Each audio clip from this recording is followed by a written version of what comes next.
I hope कि आपने पिछली वीडियो देखी होगी। अगर आपने नहीं देखी तो आप ज़रूर देखिए। पिछले वीडियो में हमने डिस्कस किया था कि क्लासेस क्या हैं और बाकी चीज़ें। ठीक है, एक क्विक ओवरव्यू देना चाहूँगा क्लासेस के ऊपर। क्लासेस बेसिकली आप ऐसे देख सकते हो कि क्लासेस जो है वो एक स्केच की तरह है, और ऑब्जेक्ट्स क्या हैं? ऑब्जेक्ट्स वो हैं जो उन स्केचेस का यूज करके हम बिल्डिंग बनाते हैं। ठीक है, एक बिल्डिंग का स्केच है, आप उसको मान सकते हो कि क्लास है। हम एक स्केच का यूज करके मल्टीपल बिल्डिंग्स बना सकते हैं।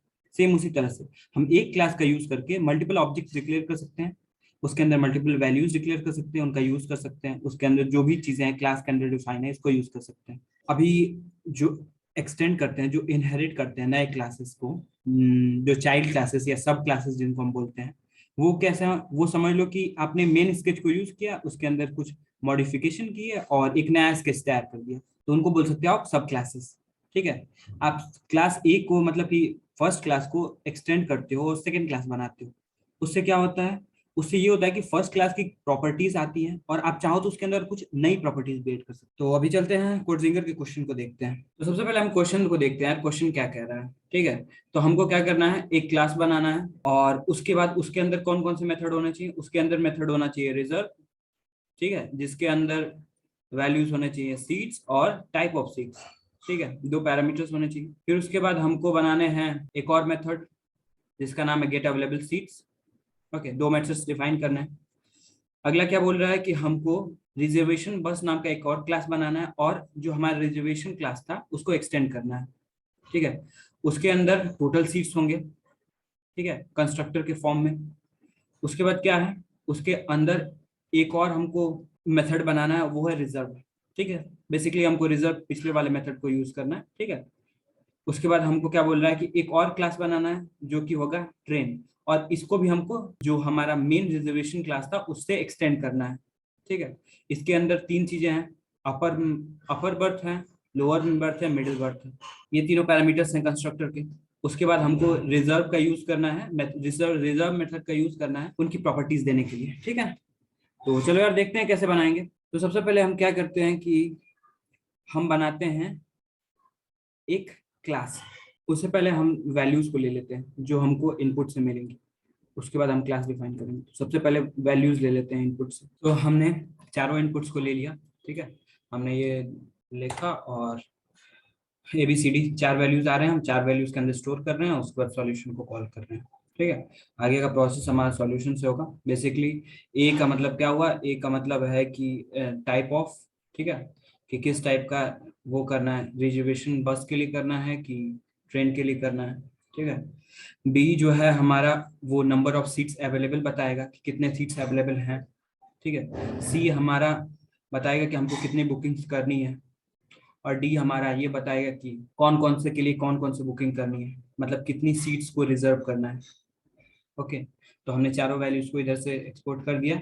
अभी हम क्या करेंगे, अभी हम अपना क्लास डिफाइन करेंगे। क्लास डिफाइन करेंगे तो सबसे पहले अपना मेन क्लास जो पेरेंट क्लास है उसको डिफाइन करते हैं। क्लास डिफाइन के लिए हम जानते हैं कि हमको क्या करना है, हमको यूज करना है क्लास कीवर्ड।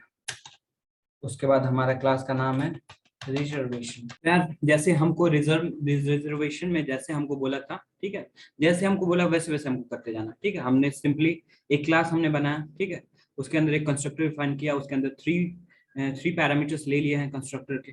तो हमको जैसे जैसे वो बोला है वैसे वैसे हमने किया है। कंस्ट्रक्टर के थ्री पैरामीटर्स क्यों लिए हैं? हम बेसिकली इन तीन पैरामीटर्स का ही यूज करेंगे सीट्स की वैल्यू को, कितने अवेलेबल सीट्स हैं उनको इनिशियलाइज करने के लिए। ठीक है, तो बेसिकली बस में तो सिर्फ एक सीट्स होती हैं, मतलब एक तरह की सीट है, तो हमको एक एक से काम हो जाएगा। लेकिन जब हम आते हैं ट्रेन में तो उसमें तीन तरह की सीट्स हैं। ठीक है, तो उनके लिए अलग अलग सीट्स डिफाइन करनी है। तो हमने बेसिकली तीन तीन ले लिया है पैरामीटर्स, ताकि हमारा बस वाला भी हो जाए और ट्रेन वाला भी हो जाए। ठीक है, तो हमने एक सिंपल सा स्ट्रक्चर डिफाइन कर दिया रिजर्वेशन का। ठीक है, अब हम इसको एक्सटेंड करेंगे, इसी रिजर्वेशन को एक्सटेंड करेंगे बस के लिए और ट्रेन के लिए। तो इसमें सिंपल है यार, एक कंस्ट्रक्टर डिफाइन किया, उसके अंदर तीन पैरामीटर्स हैं। एक जैसा कि हमको बोला था रिजर्व मेथड बनाने के लिए, ठीक है, तो हमने रिजर्व मेथड बनाया है। ठीक है, और एक गेट अवेलेबल सीट्स बोला था बनाने के लिए। ठीक है, तो हमने वो भी बनाया है, यहाँ पे देख सकते हैं। हमने जैसा हमको बोला था वैसा हमने बनाया है। हम इसके अंदर चाहें तो सीट्स टाइप ऑफ दे सकते हैं। तो हम दे देते हैं यार। अभी हम करते हैं क्या, अभी हम अपना सेकंड क्लास बनाते हैं जो चाइल्ड क्लास, सब क्लास। ठीक है, सब क्लास हमारा क्या होगा, हमारा सब क्लास है अगला रिजर्वेशन बस वाला, रिजर्व बस वाला। ठीक है, तो चलो अभी उसको लिखते हैं। अभी क्या है, हमने रिजर्व बस क्लास बनाया है। ठीक है, और हमने रिजर्वेशन को एक्सटेंड किया है, जैसा कि हमको क्वेश्चन में दिया हुआ है कि हमको रिजर्वेशन क्लास को एक्सटेंड करना है। ऑलरेडी हमने डिस्कस किया है यार कि एक्सटेंड कैसे करते हैं और बाकी चीज़ें क्या होती है। फिर हमने क्या किया है, इसमें जो हमारा पैरामीटर है उसको हम मेन क्लास को रेफर कर रहे हैं। ठीक है, हमने पहले भी देखा है कि कैसे इसको यूज़ करते हैं पिछले वीडियो में। तो अभी हम डायरेक्टली इम्प्लीमेंट करते जाएंगे। और अभी हम क्या करेंगे, अभी हम रिजर्व फंक्शन को, रिजर्व मेथड को यूज़ करेंगे। तो चलो रिजर्व मेथड भी लिख लेते हैं। उसके अंदर टाइप ऑफ सीट नहीं यूज़ करना, ठीक है, बस क्या करना है कि रिजर्व लिखना है, रिजर्व मेथड, उसके हमको गिवन नंबर ऑफ सीट्स को रिजर्व करना है। ठीक है, बेसिकली क्या करना है, हमको रिजर्व पैरामीटर्स, रिजर्व मेथड लिखना है और गिवन नंबर ऑफ सीट्स को रिजर्व करना है जो कि हमको इनपुट से मिलेंगे। तो लिखते हैं रिजर्व मेथड को। रिजर्व मेथड को देखने से पहले हम ये देखते हैं कि हमको क्या क्या इनपुट मिलेगा और हमको क्या क्या करना है। ठीक है, तो सबसे पहले देखो यार, हमको टाइप ऑफ इनपुट 1 है, यानी कि हमको बस का रिजर्वेशन चेक करना है। ठीक है, सीट्स अवेलेबल कितने हैं, 10 अवेलेबल है। ठीक है, नंबर ऑफ सीट्स कितनी बुक्स होंगी, टोटल नंबर ऑफ बुकिंग है हमारी 3। ठीक है, पहली बार बुकिंग कितनी हो रही है, 2। सेकेंड टाइम बुकिंग कितनी हो रही है, 3। थर्ड टाइम कितनी बुकिंग हो रही है, 7। तो सबसे पहले जब हम 2 की बुकिंग करेंगे तो टोटल नंबर ऑफ सीट्स हैं 10। तो जब हम 2 की बुकिंग करेंगे तो वो बुक हो जाएंगी, सीट्स बचेंगी 8। फिर उसके बाद 3 की बुकिंग करेंगे, 3 भी बुक हो जाएगा, सीट्स बचेंगी 5। और 5 सीट्स हैं और 7 की बुकिंग करेंगे तो 7 बुक नहीं होगा। तो यहाँ पे मैसेज आएगा सीट्स नॉट अवेलेबल फॉर बस 7। ओके, अब आखिरी में जब हमारी सारी बुकिंग कंप्लीट हो जाएगी तो वो रिटर्न करेगा क्या, कि रिमेनिंग सीट्स हमारी कितनी है, 5। तो हमको थोड़ा मोड़ा समझ में आएगा क्वेश्चन कैसा है। अभी चलो यार, सबसे पहले हम इधर से अपने सॉल्यूशन के अंदर लिखते हैं पहले, उसके बाद हम वो करेंगे। तो सबसे पहले क्या बोला है कि टाइप ऑफ, सबसे पहले टाइप देखना है। तो टाइप हमारा क्या है, 1 है। ठीक है, तो 1 के लिए हम पहले अपना बनाते हैं, हम कॉल करेंगे अपने बस वाले को। ठीक है, मतलब कि एक अपना ऑब्जेक्ट का नाम रखेंगे क्या, बस, और उसके बाद अपना करेंगे रिजर्वेशन, न्यू कीवर्ड का यूज करते हैं ताकि नया ऑब्जेक्ट बना सके। ठीक है, और उसके बाद हमारा है रिजर्व, हम भेज देंगे जो भी वैल्यूज हैं बी की क्या क्या वैल्यूज हैं, total number of seats available. ठीक है, हम वो भेज रहे हैं बी के अंदर। ओके, तो यानी कि वो जाके उसके अंदर स्टोर हो जाएगा कि टोटल नंबर ऑफ सीट्स हैं। ठीक है, तो बेसिकली हम बी को भेज रहे हैं यहाँ से ऑब्जेक्ट के कंस्ट्रक्टर के अंदर। ठीक है, और वो बी की वैल्यू स्टोर होगी और उसके बाद हम कॉल करेंगे अपनी रिजर्व को ताकि हमको पता चल सके कि कितनी सीट्स रिजर्व हुई हैं और कितनी रिमेनिंग है। ठीक है, उसके बाद हम रिजर्व का फंक्शन लिखेंगे अभी। ठीक है, तो सबसे पहले हम रिजर्व के लिए कॉल कर लेते हैं। तो हम कॉल करेंगे किसका यूज करके, हम उस ऑब्जेक्ट का यूज करके कॉल करेंगे। तो कॉल करते हैं बस डॉट रिजर्व और इसके अंदर हम पास करेंगे क्या, डी। डी क्या है, जो नंबर ऑफ बुकिंग्स है। ठीक है, तो सिंपली हम डी पास कर रहे हैं नंबर ऑफ बुकिंग्स को। तो यार हमारा ये हो गया सिंपल सा कॉलिंग। ठीक है, हमने सबसे पहले एक ऑब्जेक्ट बनाया अपने रिजर्व बस नाम की क्लास का यूज करके। ठीक है, और उसके अंदर जो रिजर्व नाम का मेथड था उसको कॉल किया। अभी हमको रिजर्व नाम का मेथड लिखना है।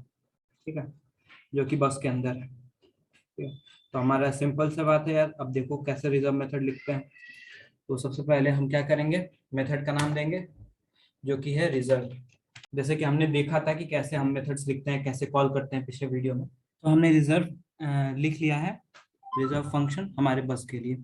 ठीक है, तो देखते हैं यार क्या हो रहा है। सबसे पहले क्या है कि हमने कैसे किया, हमने सबसे पहले कंस्ट्रक्टर के अंदर एक वेरिएबल पास किया है। ठीक है, उसके अंदर क्या है, उसके अंदर जितनी सीट्स हैं उनकी वैल्यूज है। ठीक है, तो हम उस वैल्यू को उस कंस्ट्रक्टर से, ठीक है, मेन से हम लेंगे और कहाँ पे स्टोर करेंगे, टी सीट्स के अंदर स्टोर करेंगे। ठीक है, एज वी नो कि जो हम वैल्यू यहाँ से पास कर रहे हैं, ठीक है, जो हम वैल्यू यहाँ से पास कर रहे हैं वो कहाँ जाएगा, यहाँ पे जाएगा। और यहाँ से वो चीज कहाँ पे जाएगी, वो हमारे पेरेंट क्लास के अंदर जाएगी, यानी कि एक वेरिएबल के अंदर। ठीक है, तो जैसे कि सिंपली इतना कुछ ज्यादा कॉम्प्लिकेट करने की जरूरत नहीं है। जो हम वैल्यू यहाँ पे दे रहे हैं, ठीक है, कंस्ट्रक्टर के अंदर, वो वैल्यू हम अपने पेरेंट क्लास से मांगेंगे, ठीक है, क्योंकि हमने पेरेंट क्लास के अंदर 3 वेरिएबल्स बनाए थे, ठीक है, और इसके अंदर हमारा सिर्फ एक ही वैल्यू पास हो रहा है। तो हमारी पहला वेरिएबल था यूपीएस, ठीक है, जैसे कि हम देख सकते हैं हमारा पहला वैल्यू था यूपीएस, तो हम उस वैल्यू को यहाँ से रिट्रीव कर रहे हैं, ठीक है, और उसको एक वेरिएबल में स्टोर कर रहे हैं जिसका नाम है टी सीड्स। उसके बाद हम एक सिंपल सा लूप चला रहे हैं, ठीक है, और लूप कहाँ तक चल रहा है, जो हमारा एरे आ रही है, एरे कौन सी आ रही है, हम क्वेश्चन में देख सकते हैं कि हमारा ये 3 वैल्यूज का एक एरे है, ठीक है, तो वो एरे आ रही है, उसका जितना लेंथ है उतनी बार हमारा चलेगा एरे, ठीक है, हमारा उतना लेंथ, जितना लेंथ है उतना चल रहा है, ठीक है। सबसे पहले ये चेक करेगा कि जो हमारा सीट्स है, मतलब कि जो सीट्स के अंदर आई पे है, ठीक है, यानी कि जो पहली वैल्यू है, पहली वैल्यू कितनी है हमारी, पहली वैल्यू है हमारी 2, ठीक है, तो उसको चेक करेगा कि क्या 2 जो है वो जो सीट्स हैं, जो अवेलेबल सीट्स हैं, टी हमारे यहाँ पे क्या है, टी सीट्स, हमारे टी सीट्स है अवेलेबल सीट्स, तो जो हमारा अवेलेबल सीट्स है और जो हमारा सीट बुक करना है उसकी वैल्यू कम होनी चाहिए अवेलेबल सीट से। तो अगर ये वैल्यू कम है तो क्या होगा, वो एक मैसेज शो करेगा कि बुक्ड, ठीक है, सीट जो भी है, seat second book, 2 seats book. उसके बाद जो हमारा टी सीट्स के अंदर वैल्यू है, तो जितनी सीट्स हमने बुक की है वो क्या होगी, माइनस हो जाएगी, ठीक है, और अब टी सीट्स के अंदर कितनी वैल्यू बचेगी, 8 बचेगी, ठीक है। उसके बाद फिर सेकेंड टाइम आएगा, सेकेंड टाइम सीट्स आई की जगह पे होगा कितना, 3, ठीक है, तो उसके बाद चेक करेगा कि हमारी सीट्स मतलब कि अवेलेबल है कि नहीं, ठीक है, तो यानी कि 8 is greater than 3, condition true होगा और चलेगा, ठीक है। फिर लिखेगा बुक्ड 7, बुक्ड 3, ठीक है, उसके बाद फिर टी सीट से माइनस हो जाएगा, तो अब टी सीट्स के अंदर वैल्यू हो जाएगी 5, ओके। फिर उसके बाद क्या होगा, फिर हमारा फिर से लूप, हमारा इस बार आई की वैल्यू 3 होगी, इस बार चेक करेगा टी सीट्स की वैल्यू हमारी हो जाएगी 5, जो कि 5 है, ठीक है।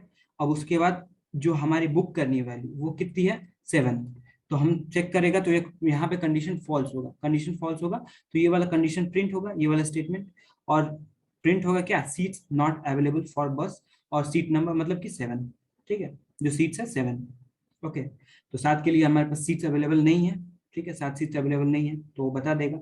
उसके बाद हमारा लूप कंप्लीट हो जाएगा, और लूप कंप्लीट होते ही हमारा रिटर्न करेगा लूप, ठीक है, और रिटर्न करेगा इस मैसेज के साथ कि रिमेनिंग सीट्स, उसके बाद जितनी सीट्स टी सीट्स के अंदर अभी बची हैं, ठीक है, अभी भी बची हैं उतनी रिटर्न करेगा।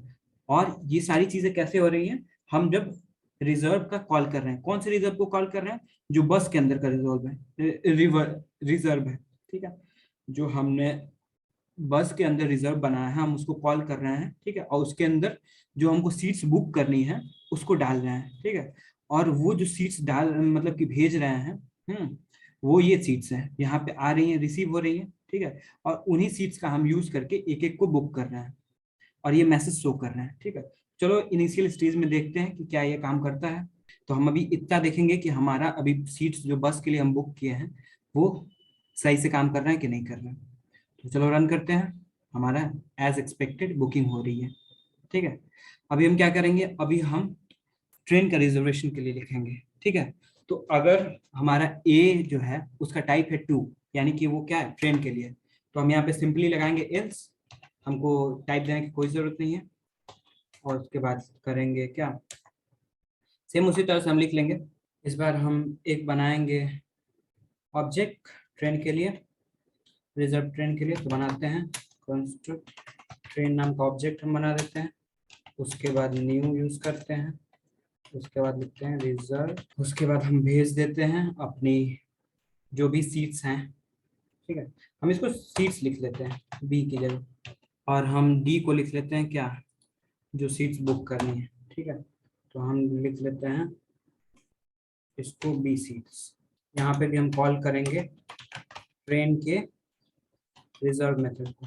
तो हम ट्रेन के रिजर्वेशन में क्या क्या वैल्यूज दे रहे हैं, सबसे पहली वैल्यूज है टाइप, ठीक है, जो कि यहाँ पे डिफाइन होगा, ठीक है, हम टाइप का यूज कर रहे हैं, अगर ए का 1 टाइप नहीं होगा तो 2 टाइप होगा और एल्स के अंदर आएगा, ठीक है।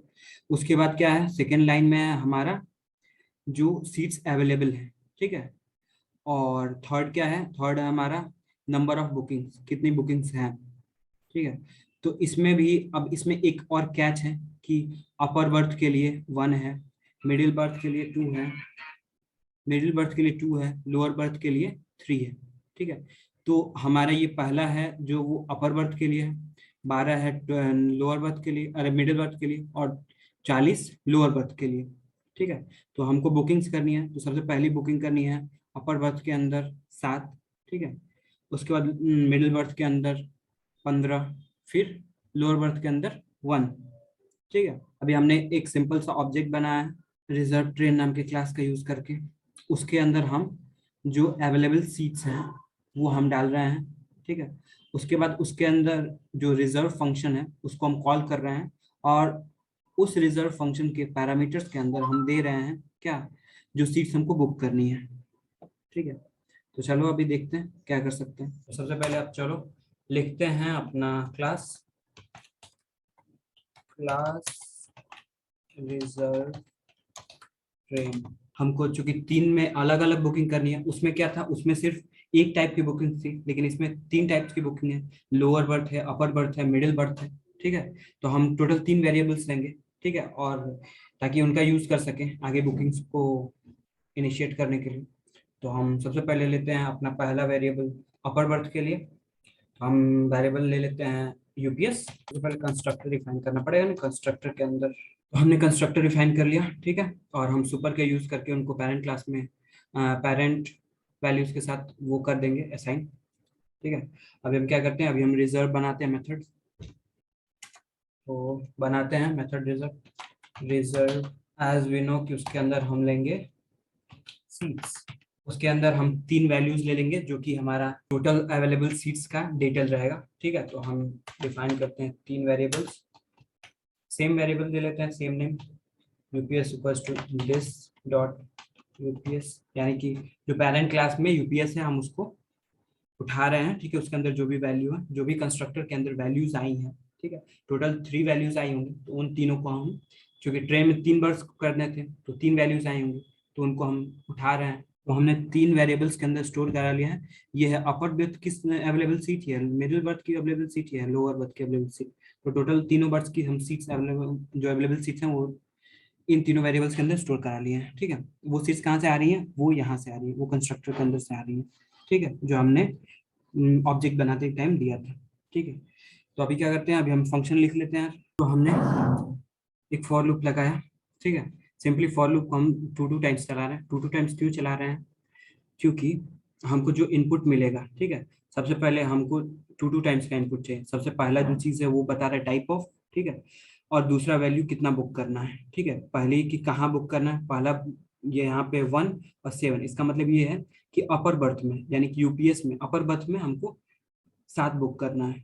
सेकंड बता रहा है कि हमको मिडिल बर्थ में 15 बुक करना है। थर्ड बता रहा है कि हमको थर्ड बर्थ में, मतलब कि लोअर बर्थ में 1 बुक करना है। तो इसीलिए हम 2 टाइम्स चलाएंगे। ठीक है, लूप को, ताकि हम इस वैल्यू को भी यूज कर सके और इस वैल्यू को भी यूज कर सके। और कैसे करते हैं, तो सबसे पहले हम क्या करेंगे, सबसे पहले पहली चीज हमारा जो होगा वो चेक होगा। तो सबसे पहले क्या चेक करेगा कि जो हमारा आई है, ठीक है, मतलब जो सीट्स के अंदर क्या है, एक एरे आई है, जो हमने अभी एरे दिखाई है वही एरे आई है। तो वहां पे जो वैल्यू है वो क्या 1 के इक्वल है, 1 के इक्वल है, यानी कि अपर बर्थ से।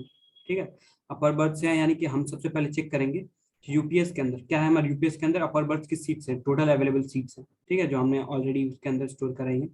तो हम चेक करेंगे कि यूपीएस के अंदर क्या उतनी सीट्स अवेलेबल हैं जितनी सीट्स हमको बुक करनी है। i+1 करने का क्या मतलब हुआ, i+1 करने का मतलब कि हमारा i की वैल्यू थी 1, और i+1 करेंगे तो 7, यानी कि उसके अंदर वो 7 वैल्यू आएगी। ठीक है, तो हम सबसे पहले 7 को चेक करेंगे कि वो अवेलेबल है कि नहीं। अगर अवेलेबल है, ठीक है, तो बोलेगा कि बुक हो गई है, और उसके बाद यूपीएस के अंदर से उतनी वैल्यू माइनस कर देगा। उसके बाद अगर मान लो कि हम यहाँ पे चेक कर रहे हैं और सीट्स अवेलेबल नहीं है, यानी कि ये वाला कंडीशन फॉल्स होता है, तो ये यहाँ पे जाएगा और बताएगा कि seats not available for this. ठीक है, वो वैल्यू ऐसे ही करके हम तीनों के लिए लिख लेंगे। ठीक है, अपर बर्थ, मिडिल बर्थ और लोअर बर्थ तीनों के लिए लिख लेंगे। ठीक है, जब सीट्स जो आई है, ठीक है, उसकी वैल्यू 2 होगी, तो यानी कि वो मिडिल बर्थ के लिए होगी। ठीक है, 2 होगी, अगर 3 होगी तो यानी कि वो लोअर बर्थ के लिए। ठीक है, जैसे कि हर सेकेंड टाइम पे चलेगा तो 1 है, तो यानी कि अपर बर्थ के लिए है।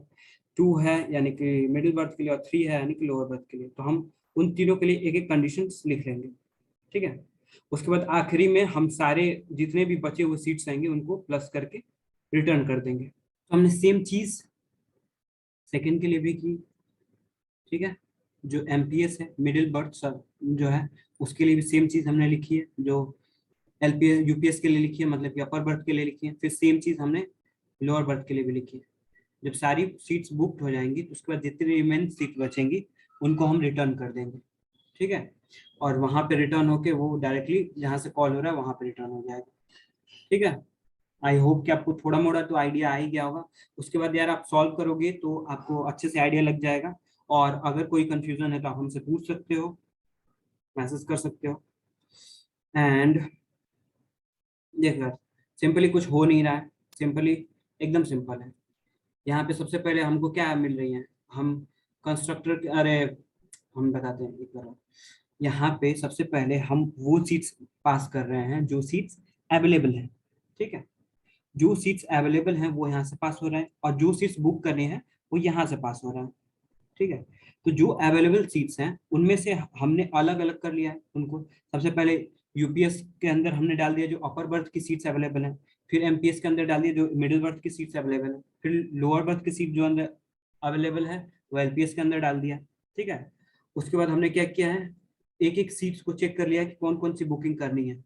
उसके बाद उसमें से माइनस किया है उन सीट्स को, और उसके बाद अगर आखिरी में कोई सीट्स बचती हैं तो हम रिटर्न हो गए। यहाँ पे सब कुछ जोड़ने के बाद जीरो, अगर मतलब कि कोई नहीं बचती है तो जीरो रिटर्न होगा, अगर कोई सीट्स बचती हैं तो वो डायरेक्टली एमपीएस एलपीएस और ये तीनों को ऐड करके रिटर्न कर देगा, ठीक है, जितने भी सीट बचे। तो हम अगर रन करते हैं, रन ऑल, तो देखो यार सारे टेस्ट केस पास हुए और हमारा प्रोग्राम रन हुआ, ठीक है। थोड़ा सा कॉम्प्लिकेटेड है, थोड़ा सा लंबा है, लेकिन अगर आपने पिछली वीडियो देखी है, थोड़ी सी प्रैक्टिस की है, तो ये आप समझ जाओगे और आप कर लोगे, ठीक है।